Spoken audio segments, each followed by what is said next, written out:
Firstly thank you కరుణ కుమార్ గారు. కరుణ కుమార్ గారు ఎవరంటే మట్కా సినిమా డైరెక్టర్. ఆయనకి థ్యాంక్ యూ చెప్పడానికి కారణం ఈ వీడియో ఎండ్ వరకు చూడండి, మీకే తెలుస్తుంది. హాయ్ గాయ్స్, మట్కా సినిమా చూసేసాను భయ్య. 1:40 PM షో. సినిమా అయ్యేసరికి 4:40 PM అయింది. రివ్యూస్ వల్ల సినిమాలు చచ్చిపోతున్నాయి, సినిమా కలెక్షన్స్ దెబ్బతింటున్నాయి అని ప్రతి వారం ఎవరో టామ్ డిక్ అండ్ హ్యారీ వచ్చి స్టేట్మెంట్ ఇచ్చి పోతూ ఉంటారు భయ్య. కానీ అది తప్పు భయ్య.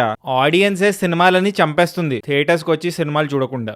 దానికి టెస్ట్ మోనీ మట్కా సినిమా, ఇంకా లాస్ట్ వీక్ రిలీజ్ అయిన కొన్ని సినిమాలు. నేను మట్కా సినిమా వెళ్ళిన థియేటర్లో పట్టుమని 10 మంది కూడా లేరు భయ్య. అండ్ బుక్ మై షోలో మొత్తం గోగ్రీన్ నడుస్తుంది. లాస్ట్ వీక్ రిలీజ్ అయిన సినిమాల పరిస్థితి కూడా ఇదే. చాలా సినిమాలు జనాలు థియేటర్కి వెళ్ళి చూడట్లేదు. చూడండి అన్న సినిమాలని, కష్టపడి తీస్తున్నారు, బ్రతికించండి అన్న సినిమాలని. Andhra side, Telangana side, Rayalaseema side వెళ్ళండి అన్న, తప్పకుండా వెళ్తారు. సారీ, కొంచెం ఎమోషనల్ అయ్యాను. మీ ఇష్టం అనుకోండి, సినిమాలు చూడాలో చూడకూడదు. సరే, ఇప్పుడు మట్కా సినిమా ఎలా ఉందంటే, మూవీ బానే స్టార్ట్ అవుతుంది భయ్య. ఇది ఒక poor guy becoming rich story. Legal పని చేసి కాదు, ఇల్లీగల్ పని చేసి. ఇలాంటి స్టోరీ లైన్ తో చాలా సినిమాలు చూసుంటారు మీరు. కానీ ఈ సినిమాకి తేడా ఏంటంటే, దీంట్లో ఒక మట్కా యాంగిల్ కూడా ఉంది. మట్కా అంటే ఒక గేమ్ అంట, 1980s ఆ టైంలో ఆడేవాళ్ళంట, number game. Varun Tej performance బాగుంది భయ్య. ఈ సినిమాలో హీరో హీరోయిన్ కలిసే ఎపిసోడ్ ఏదైతే ఉందో అది నచ్చింది నాకు. ఫస్ట్ హాఫ్ ఓకే, బేరబుల్లే. నోరా ఫతేహీది ఒక ఐటమ్ సాంగ్ ఉంది, దాంట్లో ఆమె బెండ్ అయ్యి ఒక స్టెప్ వేస్తుంది.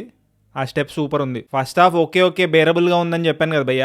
బట్ సెకండ్ హాఫే సాగుతుంది అలాగా, ఒక్క హై కూడా ఉండదు, ఫ్లాట్ గా నడుస్తుంటుంది సినిమా. సాంగ్స్ ఉన్నాయి భయ్య ఈ సినిమాలో, అవి కూడా వర్స్ట్ గానే ఉంటాయి. అండ్ ఈ సినిమా పేరే మట్కా. ఆ నంబర్ గేమ్ ని చాలా లేట్ గా ఇంట్రొడ్యూస్ చేస్తారు, just before the interval. And ఆ గేమ్ అంత ఇంట్రెస్టింగ్ గా కూడా ఉండదు. దాని వల్ల వచ్చిన బ్యాడ్ ఎఫెక్ట్స్ ఏంటి అవి కూడా సరిగా ఎస్టాబ్లిష్ చేయరు. అది భయ్య మ్యాటర్ సినిమా గురించి. సినిమా సాగదీసినట్టు సాగదీయాలనుకోవట్లేదు. రివ్యూని కూడా 2 hours 40 minutes ఎంత ఉంది మూవీ. చాలా లెందీ అనిపించింది సెకండ్ హాఫ్ అయితే. సరే, స్టార్టింగ్ లో థ్యాంక్ యూ అని చెప్పాను కదా డైరెక్టర్ కరుణ కుమార్ గారికి. ఆ థ్యాంక్ యూ ఎందుకంటే మట్కా సినిమాకి సీక్వెల్, ప్రీక్వెల్, పార్ట్ 2 అలాంటివేం లేవు, అందుకే థ్యాంక్ యూ చెప్పాను. పీరియాడిక్ సెటప్ లో ర్యాగ్స్ టు రిచెస్ స్టోరీ భయ్య మట్కా. బేసికలీ ఇది ఒక బయోపిక్. మట్కా అని గేమ్ పేరు పెట్టారు కానీ వైజాగ్ వాసు అలాంటిది పెట్టాల్సింది, ఎందుకంటే ఇది ఒక రెగ్యులర్ బయోపిక్. మట్కా ఒక slow and lengthy film with minimal high elements.